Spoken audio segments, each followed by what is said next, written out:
Hello everyone, welcome to the another video fanny planner. उम्मीद करता हूँ कि तुम लोग सब मजे कर रहे होंगे। और हाँ, किस किस ने चेनसो मैन का मूवी देख लिया है मुझे कमेंट में जरूर बताना, क्या वो देखने लायक है या फिर नहीं। उस हिसाब से मैं भी जाऊंगा। और ये आज की इस वीडियो में मैं डिस्कस करने वाला हूँ बोरुटो का एपिसोड नंबर 50 एंड 51, जिसमें सेंसे लोग चुनिन एग्जाम का रिकमेंडेशन देंगे कि किस गेनिन को एग्जाम में भेजना चाहिए या फिर नहीं। तो वो लोग क्या डिसीजन लेते हैं उसका आंसर तुम्हें वीडियो के एंड में जरूर मिल जाएगा। एनीवेज चलिए शुरू करते हैं आज के इस वीडियो बिना किसी देरी के। और हाँ, रुको बोरुटो का बर्थडे भी है इसमें, वो तुम्हें आज के इस वीडियो के एक्सप्लेनेशन में पता चल जाएगा। तो भाई वीडियो की शुरुआत में कोनामरो आता है और देखता है कि वहाँ पर लॉर्ड 7 नहीं थे। तो शिकामारू बताता है कि वो थोड़ा फ्यूडल लॉर्ड के मीटिंग के लिए गए हैं और आज शिकामारू उनका काम करेगा। कोनामरो बोलता है मैं तो अपने पिछले मिशन का रिपोर्ट जमा करने के लिए आया था। तो शिकामारू कहता है हाँ, उस बॉक्स में डाल दो। तभी उसे कुछ दिखाई देता है, एक्चुअली वो चुनिन एग्जाम का पेपर्स रखा हुआ था। शिकामारू बोलता है कि हाँ, ये वही है, अब हमारा रिस्पॉन्सिबिलिटी होगा। सभी विलेजेस के VIP आने वाले हैं तो उनका सारा काम बाकी है। जब एप्लीकेशंस आ जाएंगे तो मैं तुम्हें बता दूंगा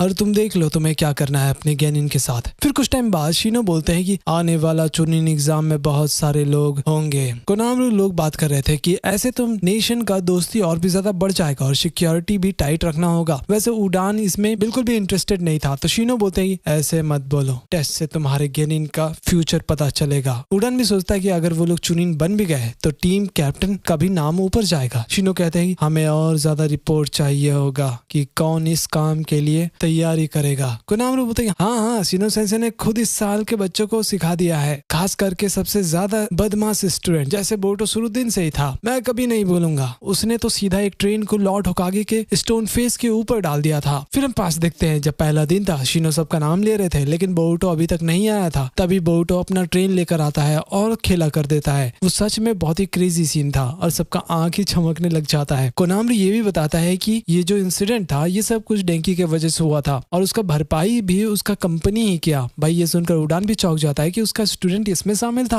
मोगी बोलती है कि तुम्हें इसके बारे में कैसे पता नहीं हो सकता, सिर्फ डेंकी ही नहीं, इवन इवाबे भी इसमें शामिल था। फिर हम देखते हैं कि कैसे इवाबे बहुत ही ज्यादा भड़का हुआ इंसान था लेकिन बोरुटो ने उसे सिखा दिया और अब दोनों दोस्त बन चुके हैं। मोगी बोलती है कि ये सच है कि जहाँ भी लफड़ा होता है वहाँ पर बोरुटो जरूर होगा। कोनामरो बोलता है बोरुटो के पास वही लॉर्ड होकागे जैसा क्वालिटी है, वो सबको एक साथ कर देता है। उडान कहता है हाँ, इसे याद आया जब स्कूल का बिल्डिंग टूटा था वो भी उसका ही गलती था। तभी शिनो सेंसे भड़क जाते हैं, उनको भी याद आ जाता है उसके वजह से ही इतना ज्यादा मुश्किल हुआ था। उनको बस फ्लैग लाने का टास्क दिया गया था लेकिन बोरुटो नोए को समन कर देता है जिसके वजह से वहाँ पर बहुत ही बड़ा खेला हो गया था। लेकिन किसी को भी पता नहीं था कि बोरुटो ये भी कर सकता है, कुछ तो बात था उसमें। हालांकि फिर भी स्कूल तो बर्बाद हो ही चुका था इस चक्कर में। फिर मोगी बोलती है कि तो ये पहली बार था जब नोए अपीयर हुआ था, किसी ने मुझे बताया भी नहीं। कोनामरो बोलता है कि हाँ, हम किसी को बता नहीं सकते थे, इसलिए साई उसमें इन्वेस्टिगेशन चालू कर दिया। वो मॉन्स्टर डांजो ने ही बनाया था, उन्होंने विलेज को बचाने के लिए बनाया था लेकिन वो विलेज पर ही हमला करने लगा। ये कैसा मॉन्स्टर बनाया भाई? हालांकि सभी लोगों ने मिलकर उसे रोक लिया, सुमेरे का गलती था। तभी शिनो सेंसे कहते हैं कि यह उसकी गलती नहीं थी,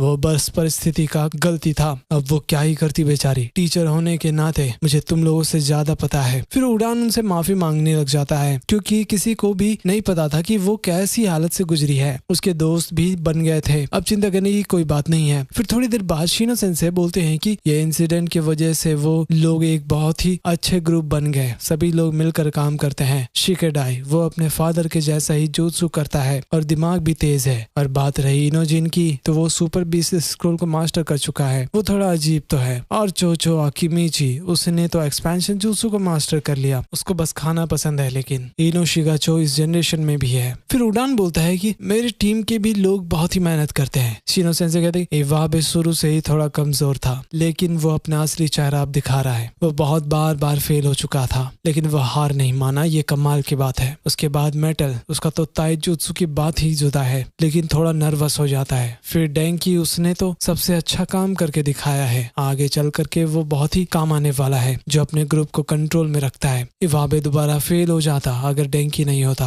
और आखिर में कोनामरो के टीम जो सबसे ज्यादा परेशानी खड़े करते हैं। कोनामरो बोलते नहीं, वो लोग इतने भी बदमाश नहीं है, आप गलत समझ रहे हो। शिनो बोलते हैं कि पहले तो मित्सुकी की बात कर लेते हैं, उसके पास स्किल तो है, जो भी चीज है उसने अच्छे से मास्टर कर लिया है। कोनामरो बोल रहा था कि हाँ, मुझे भी उसके बारे में उतना कुछ पता नहीं है कि उसका पास्ट क्या है और उसके पेरेंट्स कौन है। शिनो बोलते हैं? तुम लोगों को नहीं पता? छोड़ो, रहने दो, आगे बढ़ते हैं। उसके बाद अपनी शारदा उचिया, वो सासुके और साकुरा की बेटी है, तो उसके पास सब कुछ है। इवन उसने शारिंगन को भी अवेकन कर लिया, और पावर की तो बात ही मत करो। और फिर आता है फाइनली बोरुतो उज़ुमाकी। उसके साथ तो बहुत ही प्रॉब्लम है, लेकिन फिर भी उसका दिमाग, पावर और जुत्सु सब कुछ उसका बढ़िया है। उसका एबिलिटी कमाल का है। मोइगी पूछती है कि इसका मतलब वो चुनिन एग्जाम देगा, लेकिन कोनामरू कुछ जवाब नहीं देता है। फिर शाम को कोनामरू बोलता है मैं उसे चुनिन एग्जाम नहीं देने दे सकता, लेकिन मैं अभी सोच रहा हूँ, तो तुम क्या कहती हो? लेकिन उडान बोलता है कि तुम्हें उसे एग्जाम देने के लिए अलाउ करना चाहिए, समझ गए? फिर कोनामरू बोलता है कि इस साल के बच्चे बहुत ही ज्यादा कमाल के हैं, खास करके बोरुतो। उसे लोग बस होकागे के बेटे के नजर से देखते हैं, तो वो अपने बाप को कुछ करके दिखाना चाहता है। वो हर चीज को पार कर देता है। शिनो बोलते ही हाँ ये सही है। इवन गेनिन के एग्जाम के दौरान जब लॉर्ड 6 से वो भिड़ रहा था, उसने कुछ नया ही सॉल्यूशन निकाल लिया। कोनामरू भी बताता है कि पहले मिशन के दौरान उसने भी एक रोग निंजा को हरा दिया था टीम के साथ मिल करके, लेकिन वो लोग अभी बहुत ही कमजोर है। मोइगी बोलती ये सब सुन करके लगता है कि तुम उसको एग्जाम देने के लिए अलाउ ही नहीं करोगे यार। अगर लोग पास नहीं होंगे तो क्या ही दिक्कत है, उन्हें समझ आ जाएगा कि वो कमजोर है। कोनामरू बोलता है कि नहीं, एग्जाम की वजह से वो लोग पागल हो जाएंगे और पूरी तरह टूट जाएंगे, उन्हें फिर बहुत ही दिक्कत होगा। मोइगी बोलती क्या तुम्हें ये सब का चिंता हो रहा है? प्लीज यार। तभी वहाँ पर हिनाटा की बहन आ जाती है और बोलती मुझे माफ करना, मैं कहीं गलत समय पे तो नहीं आ गई। फिर थोड़ी देर बाद सभी लोग टुल हुए पड़े थे। कोनामरू और हानाबी दोनों मस्त बात कर रहे थे कि अगर बोरुतो को कुछ हो गया तो बहुत ही ज्यादा दिक्कत हो जाएगा, क्योंकि बोरुतो बहुत ही अच्छा लड़का है। कोनामरू बोलता है जब वो मुझे प्यार से बिग ब्रदर कोनामरू बुलाता है तो मुझे बहुत ही ज्यादा खुशी होती है। और वैसे हानाबी शायद कोनामरू के प्यार में गिर चुकी है। गाइस तुम लोगों को क्या लगता है? मोइकी बोलती है कि तुम बेवकूफ हो, तुम्हें उसे एग्जाम नहीं दिलवाना क्योंकि तुम थोड़ा ओवर प्रोटेक्टिव हो। तुम क्या बोलते हो उडान? लेकिन भाई वो तो बेहोश पड़ा हुआ था, शिनो सेंसे भी अलग ही पड़े हुए थे, और हानाबी उन्हें बोल रहे थे कि यार ये थोड़ा सा ले लो, मजा ही आ जाएगा। लेकिन वो नहीं पीते हैं, हालांकि फिर दोनों ही गिर जाते हैं और शिनो सेंसे के मुंह में थोड़ा सा वो पानी चला जाता है और फिर वो भी टुल हो जाते हैं। मोइगी बोलती है कि क्या इसलिए शिनो सेंसे टुल नहीं होते हैं क्योंकि वो अपने इंसेक्ट्स को कंट्रोल नहीं कर पाते। और तभी वहां पर इंसेक्ट्स का सैलाब आ जाता है। लो भाई खेला हो गया। तभी नारुतो को कॉल आ जाता है कि शिनो सेंसे का इंसेक्ट्स आउट ऑफ कंट्रोल हो गया है। वो लोग चुनिन एग्जाम के बारे में बात कर रहे थे। ले भाई अब क्या होगा? फिर कुछ टाइम बाद हम रॉबर्स को देखते हैं जो थंडर ट्रेन से कुछ सामान चुरा लेते हैं। वो लोग फिर उसके बाद माइन के अंदर जाते हैं छुपने के लिए, लेकिन गाइज उन्हें तभी वहां पर कोई चीज हमला कर देता है। फिर हम देखते हैं कि बोरुतो मिशन से आ रहा था और वो अपने दोस्तों को घर पर खाने के लिए बुलाता है। वहीं पर कुछ लोग बात कर रहे थे तो बोरुतो लोग सुन लेते हैं कि भाई ये लोग हमारी बुराई कर रहे हैं, तो वो बहुत ही ज्यादा गुस्सा हो जाता है और सह नहीं पाता, तो वो अपने घर चला जाता है। फिर बोरुतो को अपना पिछला बर्थडे याद आता है। उसके बाद हम देखते हैं कि बोरुतो के दोस्त आज घर पर आते हैं, जैसे कि बीसकी और शारदा, साकुरा, लेकिन वहाँ पर नारुतो नहीं होता। भाई ये गलत बात है ना। ये चीज देख करके बोरुतो को गुस्सा जरूर आता है, लेकिन वो अब क्या ही कर सकता था। ऐसा बिहेव कर रहा था कि जैसे कुछ भी नहीं हुआ। बेचारा बहुत ही ज्यादा दुखी था। फिर हम देखते हैं जब रात में नारुतो घर आता है, लेकिन तब तक बोरुतो सोने भी चला गया था। नारुतो को थोड़ा बुरा जरूर लगता है, लेकिन उसके लिए तो वो गिफ्ट भी लेकर आया था। नारुतो को समझ नहीं आ रहा था कि बोरुतो को कौन सा गिफ्ट ज्यादा पसंद आएगा। फिर अगले दिन एकेडमी के बाद बोरुतो सीधा साइंटिस्ट के पास चला जाता है। फिर बोरुतो उसे अपने दुख बताता है जो भी उसके साथ कल हुआ था। तभी वो साइंटिस्ट बोरुतो को एक चीज दिखाता है जो उसने एक नया टूल बनाया था और उसका नाम था कोते। और हाँ, वो साइंटिस्ट वो टूल को बोरुतो को गिफ्ट दे देता है उसके बर्थडे के तौर पर। चलो किसी ने तो कुछ अच्छा काम किया। उसके बाद बोरुतो घर जाता है और देखता है कि हिमावारी कैलेंडर में मार्क कर रही थी अपने बर्थडे के लिए, ताकि नारुतो को ये चीज याद रहे। हिमावारी को बुरा फील हो रहा था कि कहीं नारुतो उसका भी बर्थडे भूल ना जाए, लेकिन उसका भाई बोलता है कि फिक्र मत करो बहन, मैं प्रॉमिस करता हूँ कि डैड तुम्हारा बर्थडे नहीं भूलेंगे। अगले दिन टीम 7 को काम दिया जाता है, हाँ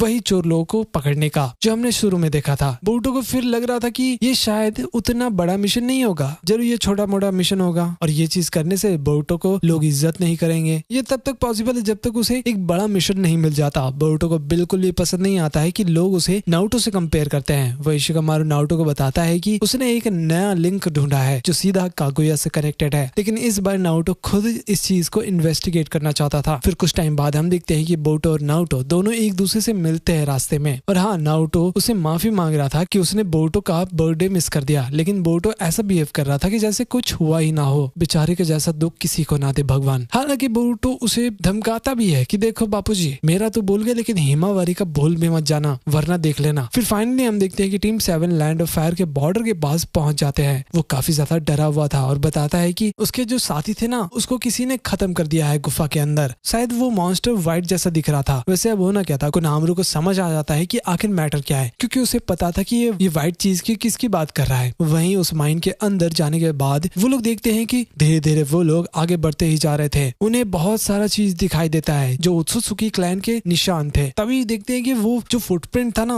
वो खत्म हो जाता है। अब आगे कोई भी पैरों के निशान नहीं थे। लेकिन गाइस ये तो बस एक ट्रैप होता है। तभी उनके ऊपर से बहुत ही बड़ा व्हाइट जेत्सु का मॉन्स्टर हमला कर देता है जिसका ढेर सारा सिर था। I mean what? तो गाइस जैसा कि तुमने देखा कोनोहामारू बोरुतो को रेकमेंड ही नहीं करना चाहता। एक्चुअली वो खुद अपनी टीम को रेकमेंड नहीं करने वाला। लेकिन आगे क्या होगा वो सब कुछ जानेंगे हम अगले वीडियो में। और हाँ, अगले वीडियो को बिल्कुल भी मिस मत करना। उसमें आने वाला है अपना सास्के उचिहा। वेल उसमें एक और कैरेक्टर का बर्थडे है। क्या तुम लोग मुझे कमेंट में बता सकते हो वो कौन है? अगर नहीं तो फिर कोई बात नहीं, मिलते हैं अगली वीडियो में। तब तक के लिए बाय बाय।